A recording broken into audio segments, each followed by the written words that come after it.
नवमी के दिन माता जी का विसर्जन हो जाता है, जवारों का विसर्जन हो जाता है। व्रत करने वाले कन्या पूजन, भोजन, भंडारा कराकर, सती कथा में कही थी कि नवरात्रे एकम से प्रारंभ नहीं होते, अरे अमावस्या की रात्रि से प्रारंभ हो जाते, इसलिए उसको कहते हैं नवरात्रे। क्योंकि नवमी के दिन माता जी का विसर्जन हो जाता है, जवारों का विसर्जन हो जाता है।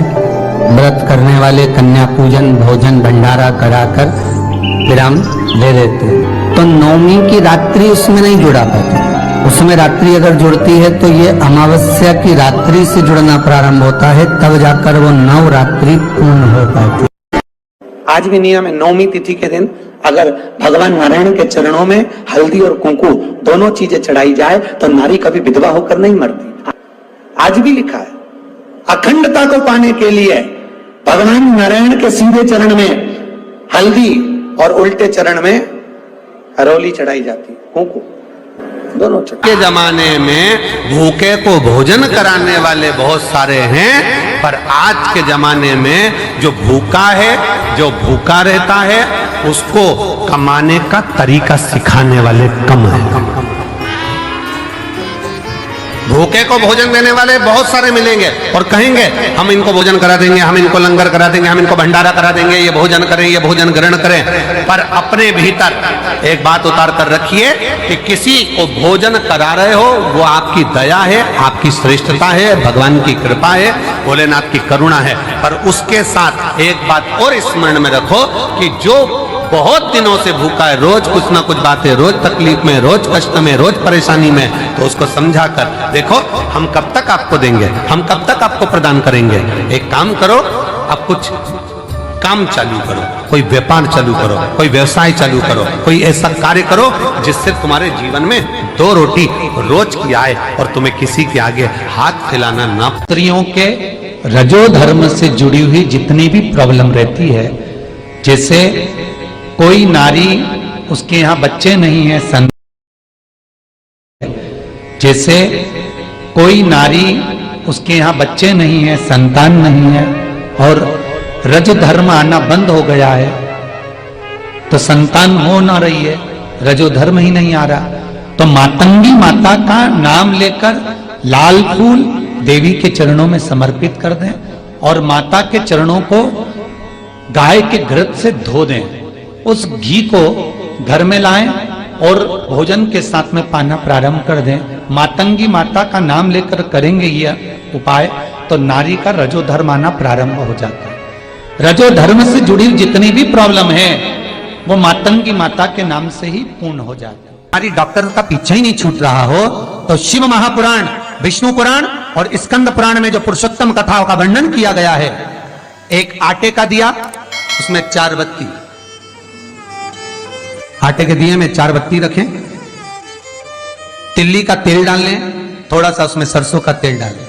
महाराज घर के बाहर अर्थात घर के अंदर के बाहर जो चौखट होती, चौखट से थोड़ा सा बाहर, बिल्कुल चौखट पे नहीं बैठना, थोड़ा सा बाहर, नवमी तिथि के दिन शाम के 6 से 6:30 के बीच में 21 बार जो व्यक्ति बीमार रहता है उसके सिर से नीचे की ओर श्री नरसिंह भगवान का स्मरण कर कर, जिस अधिक मास में जिस तिथि को उतारा कर रहे हो उस तिथि का नाम लेकर, उस अश्विन अधिक मास का नाम लेकर, जो व्यक्ति का उतारा कर रहे हो उसका नाम और गोत्र लेकर 21 बार जो उतार कर उस दिए को घर के ही चौखट पर रख देता है, उस व्यक्ति की बीमारी छूट जाती है। महाराज 1 रुपया भी अगर मंदिर में दान कर रहे हो, 1 रुपया भी अगर आप शिव महापुराण में दान कर रहे हो, 1 रुपया भी अगर कुबेरेश्वर महादेव को दान दे रहे हो, 1 रुपया भी आप अगर भगवान को दे रहे हो, तो इस व्यासपीठ ने पहले भी कहा, आज फिर कहते हैं, किसी से मांग कर मत देना, किसी से कर्जा लेकर मत देना।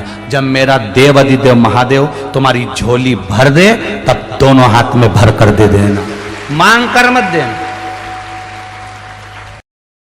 1 लोटा जल घर के अंदर, रसोई घर में, कहीं पर भी उस जल को रखकर उस कलश जो लोटा है, कलश है, उस कलश पर हल्दी और कुंकू का 1-1 बिंदी उस कलश पर लगा लेना।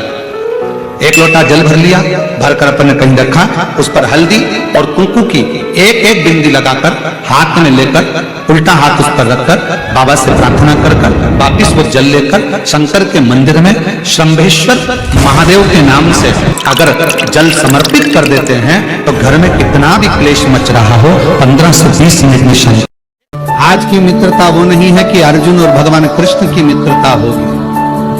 आज की मित्रता तो केवल आपके द्वारा धन है, उसका भोग करना है, आप श्रेष्ठ हो, आपका भोग करना है, उसके बाद आपको लात मारकर बाहर कर दो।